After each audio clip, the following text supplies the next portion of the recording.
Hey, I'm Julie from Julie Nichols Marketing, and I wanted to do a really quick video to just walk you through my brand strategy template so that you can learn how to use it. Okay, so brand strategy in general is something that I feel every business needs to have.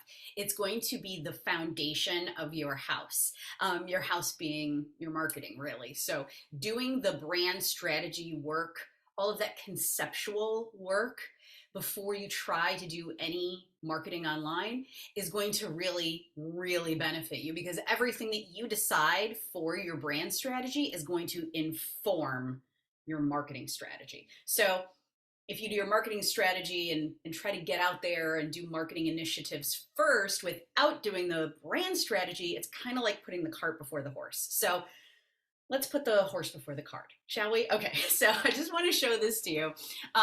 So brand strategy is really to help people to identify who you are and where you fit in the marketplace in their brains. So a perfect example would be car companies. Okay, so this is all about positioning. So when you think about cars that you would be interested in buying, what do you think of?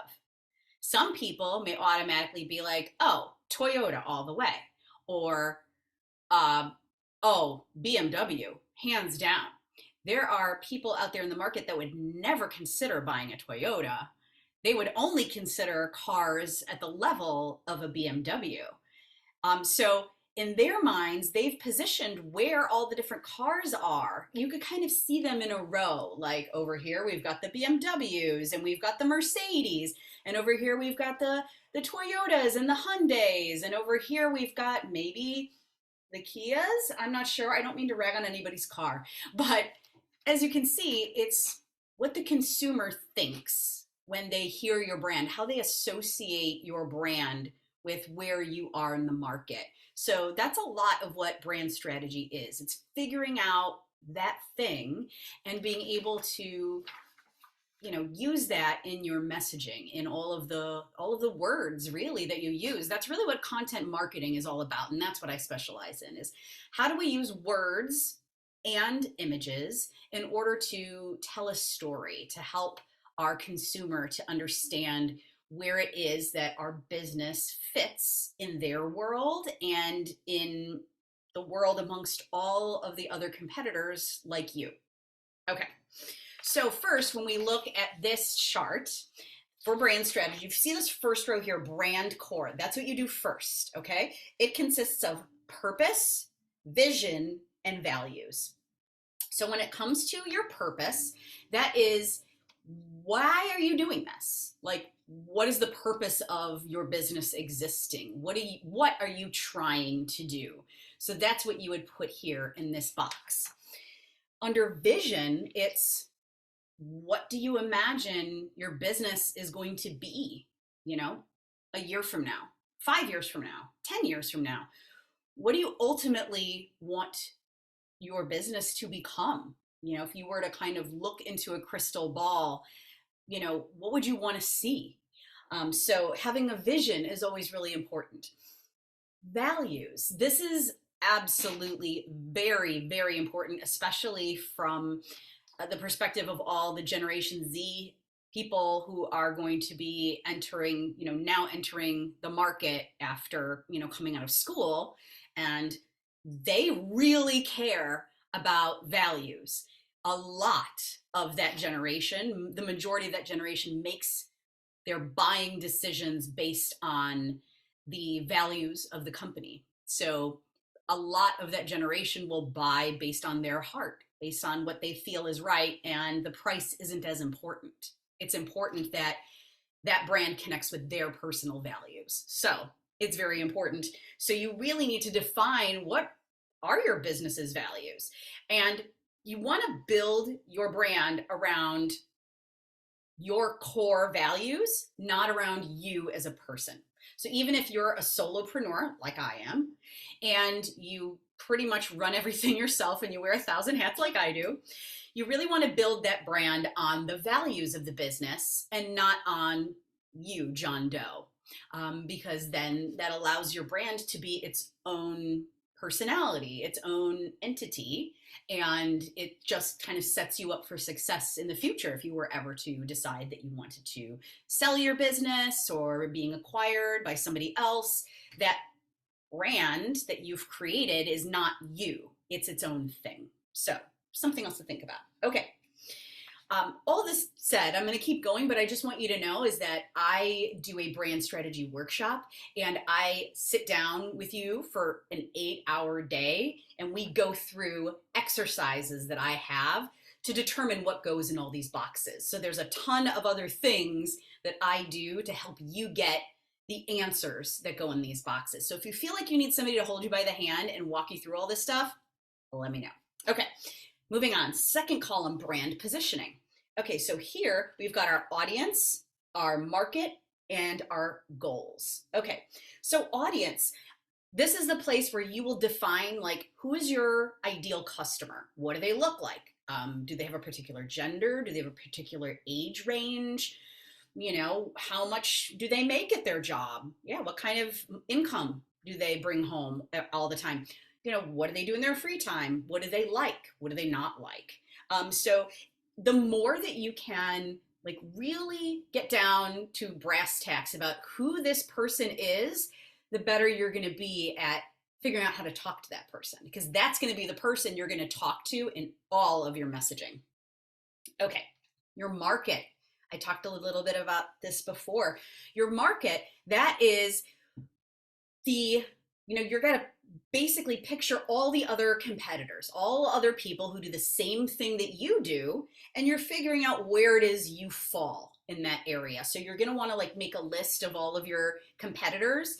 And one exercise I like to do that I do during my workshop is, you know, to kind of do a XY axis and place those competitors on a grid based on 2 factors. One of them might be like price and quality, or you know, education on the subject matter, something like that. And then place yourself, your own business on that XY axis and kind of see like where it is you fall. And then you can compare yourself to those businesses and start to develop some language around that. Like, how exactly are you better than your competitor around X? And then defining why you're better than them around X. So that's what you're going to put there in the marketing box. The next section is goals. And in that section, we're really going to like brainstorm and prioritize how your customers can learn about your brand. So this could be anything from online marketing initiatives to print marketing, you know, handing out flyers at a place in your neighborhood. It's all the different ways you can get the word out about what it is you're selling. So what I like to do during the workshop is to sit down and like really think through with my client, like, okay, so what are all of the different things that you could do for your marketing, whether it's online, in person, print, and then prioritize them by easiest to hardest and by highest impact to lowest impact.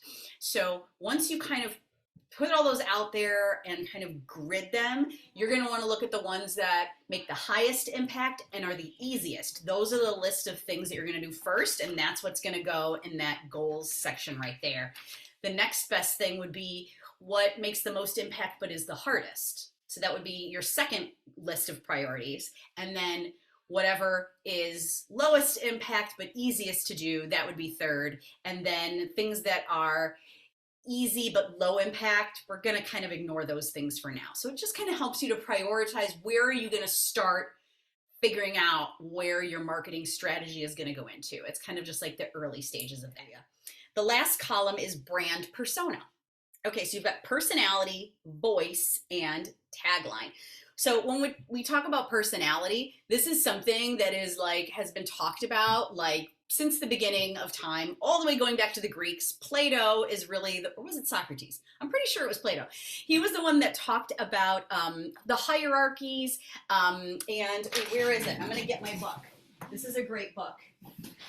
The hero and the outlaw, building extraordinary brands through the power of archetypes. Okay, so check out this book if you want to learn more about archetypes. We have a lot of archetypes in our world, and there are like 12 archetypes that I like to work within.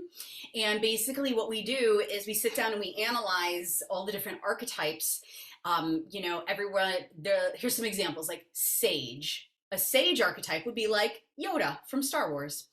Or the hero, that could be Indiana Jones. And we kind of go around. I do this because it looks like a wheel. There's like 12 pieces of this pie, and each of the slices of pie is a different archetype that people kind of picture in their minds and associate with different brands. So we will go through and figure out, you know, what is your brand's archetype, and then we do some learning around what does that archetype even mean? And what does it mean to your brand? And how can we take those qualities and let it inform your brand's voice and the personality, how your language will come across, how you write, how you will sound in videos, how you look in videos, like all those kinds of things. It all starts with that personality, that archetype. The next thing is the voice. You can then decide, like, what does your voice sound like? Does it sound excited? Does it sound serious? Does it sound wacky? You know, this is where my background in the theater really shines, I guess, is that, you know, figuring out like the nuance of your voice. It's kind of like building a character when you're an actor in a movie or a play. You know, every character out there is a little bit different, you know, just like people. We're all unique snowflakes.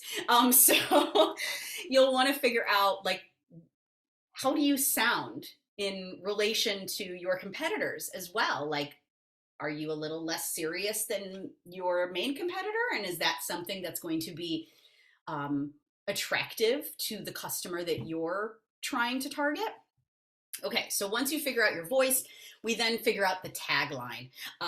You know, there's lots of different ways to write your tagline, but this is like the short little punchy sentence that accompanies like your brand name. You know, so Nike, just do it. Perfect example.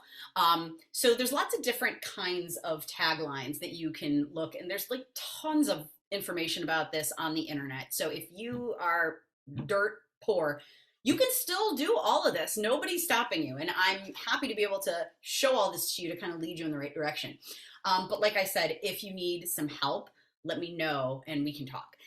One other exercise that I like doing during my brand strategy workshop is creating value propositions. So that value propositions are basically the product, what you can show and say, you know, this is what I have to offer. And this is how it's better than that other product over there that my competitor sells. There's tons of different ways to write your value propositions. And I also have a value propositions workbook that I use during my workshop. So I just wanted to give you a really nice introduction to this brand strategy document, and I hope it helps you to fill it out. And if you want to reach out to me, you can go to my website, julienicholsmarketing.com. And I hope to hear from you soon.